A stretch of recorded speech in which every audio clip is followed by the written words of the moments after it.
Actes des Apôtres, chapitre 7.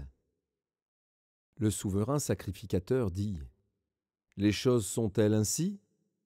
Étienne répondit : « Hommes, frères et pères, écoutez, le Dieu de gloire apparut à notre père Abraham lorsqu'il était en Mésopotamie, avant qu'il s'établisse à Charan, et il lui dit : « Quitte ton pays et ta famille, et va dans le pays que je te montrerai. » Il sortit alors du pays des Chaldéens et s'établit à Charan. De là, après la mort de son père, Dieu le fit passer dans ce pays que vous habitez maintenant. Il ne lui donna aucune propriété dans ce pays, pas même de quoi poser le pied. Mais il promit de lui en donner la possession, ainsi qu'à sa postérité après lui, quoiqu'il n'ait point d'enfant. Dieu parla ainsi. Sa postérité séjournera dans un pays étranger. On la réduira à la servitude et on la maltraitera pendant 400 ans. Mais la nation à laquelle ils auront été asservis, c'est moi qui la jugerai, dit Dieu. Après cela, ils sortiront et ils me serviront dans ce lieu-ci. Puis Dieu donna à Abraham l'alliance de la circoncision. Et ainsi, Abraham, ayant engendré Isaac, le circoncit le 8e jour. Isaac engendra et circoncit Jacob, et Jacob les 12 patriarches. Les patriarches, jaloux de Joseph, le vendirent pour être emmené en Égypte. Mais Dieu fut avec lui, et le délivra de toutes ses tribulations. Il lui donna de la sagesse et lui fit trouver grâce devant Pharaon, roi d'Égypte, qu'il l'établit gouverneur d'Égypte et de toute sa maison. Il survint une famine dans tout le pays d'Égypte et dans celui de Canaan. La détresse était grande, et nos pères ne trouvaient pas de quoi se nourrir. Jacob apprit qu'il y avait du blé en Égypte, et il y envoya nos pères une première fois. Et la seconde fois, Joseph fut reconnu par ses frères, et Pharaon sut de quelle famille il était. Puis Joseph envoya chercher son père Jacob et toute sa famille, composée de 75 personnes. Jacob descendit en Égypte, où il mourut, ainsi que nos pères. Et ils furent transportés à Sichem et déposés dans le sépulcre qu'Abraham avait acheté à prix d'argent des fils d'Hamor, père de Sichem. Le temps approchait où devait s'accomplir la promesse que Dieu avait faite à Abraham, et le peuple s'accrut et se multiplia en Égypte, jusqu'à ce que parut un autre roi qui n'avait pas connu Joseph. Ce roi, usant d'artifices contre notre race, maltraita nos pères, au point de leur faire exposer leurs enfants pour qu'ils ne vivent pas. À cette époque, naquit Moïse, qui était beau aux yeux de Dieu. Il fut nourri 3 mois dans la maison de son père. Et, quand il eut été exposé, la fille de Pharaon le recueillit et l'éleva comme son fils. Moïse fut instruit dans toute la sagesse des Égyptiens, et il était puissant en parole et en œuvre. Il avait 40 ans lorsqu'il eut à cœur de se rendre auprès de ses frères, les fils d'Israël. Il en vit un qu'on outrageait, et prenant sa défense, il vengea celui qui était maltraité et frappa l'Égyptien. Il pensait que ses frères comprendraient que Dieu leur accordait la délivrance par sa main, mais ils ne comprirent pas. Le jour suivant, il parut au milieu d'eux alors qu'ils se battaient, et il les exhorta à la paix.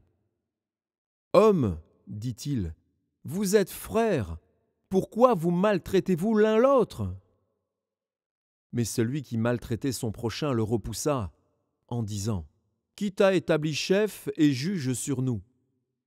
Veux-tu me tuer comme tu as tué hier l'Égyptien » À cette parole, Moïse prit la fuite, et il alla séjourner dans le pays de Madian, où il engendra 2 fils. 40 ans plus tard, un ange lui apparut, au désert de la montagne de Sinaï, dans la flamme d'un buisson en feu. Moïse, voyant cela, fut étonné de cette apparition. Et, comme il s'approchait pour examiner, la voix du Seigneur se fit entendre. « Je suis le Dieu de tes pères, le Dieu d'Abraham, d'Isaac et de Jacob. » Et Moïse, tout tremblant, n'osait regarder. Le Seigneur lui dit, « Ôte tes souliers de tes pieds, car le lieu sur lequel tu te tiens est une terre sainte. J'ai vu la souffrance de mon peuple qui est en Égypte. J'ai entendu ses gémissements, et je suis descendu pour le délivrer. Maintenant, va, je t'enverrai en Égypte. » Ce Moïse, qu'ils avaient renié, en disant, « Qui t'a établi chef et juge ?» C'est lui que Dieu envoya comme chef et comme libérateur avec l'aide de l'ange qui lui était apparu dans le buisson. C'est lui qui les fit sortir d'Égypte en opérant des prodiges et des miracles au pays d'Égypte, au sein de la mer Rouge et au désert, pendant 40 ans. C'est ce Moïse qui dit aux fils d'Israël, « Dieu vous suscitera d'entre vos frères un prophète comme moi. » C'est lui qui, lors de l'assemblée au désert, étant avec l'ange qui lui parlait sur la montagne de Sinaï et avec nos pères, reçut des oracles vivants pour nous les donner. Nos pères ne voulurent pas lui obéir. Ils le repoussèrent et ils tournèrent leur cœur vers l'Égypte, en disant à Aaron, « Fais-nous des dieux qui marchent devant nous, car ce Moïse qui nous a fait sortir du pays d'Égypte, nous ne savons ce qu'il est devenu. » Et, en ces jours-là, ils firent un veau, ils offrirent un sacrifice à l'idole et se réjouirent de l'œuvre de leurs mains. Alors Dieu se détourna et les livra au culte de l'armée du ciel, selon qu'il est écrit dans le livre des prophètes, « M'avez-vous offert des victimes et des sacrifices pendant 40 ans au désert, maison d'Israël ? Vous avez porté la tente de Moloch et l'étoile du Dieu Renfant, ces images que vous avez faites pour les adorer. Aussi vous transporterai-je au-delà de Babylone. » Nos pères avaient au désert le tabernacle du témoignage, comme l'avait ordonné celui qui dit à Moïse de le faire d'après le modèle qu'il avait vu. Et nos pères, l'ayant reçu, l'introduisirent, sous la conduite de Josué, dans le pays qui était possédé par les nations que Dieu chassa devant eux, et il resta jusqu'au jour de David. David trouva grâce devant Dieu, et demanda d'élever une demeure pour le Dieu de Jacob. Et ce fut Salomon qui lui bâtit une maison. Mais le Très-Haut n'habite pas dans ce qui est fait de main d'homme, comme dit le prophète. Le ciel est mon trône, et la terre mon marchepied. Quelle maison me bâtirez-vous, dit le Seigneur, ou quel sera le lieu de mon repos? N'est-ce pas ma main qui a fait toutes ces choses?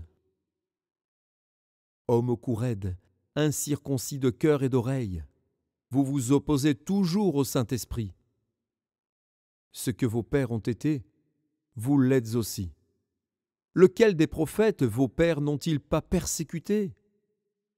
Ils ont tué ceux qui annonçaient d'avance la venue du juste, que vous avez livrés maintenant et dont vous avez été les meurtriers, vous qui avez reçu la loi d'après des commandements d'anges et qui ne l'avez point gardée. »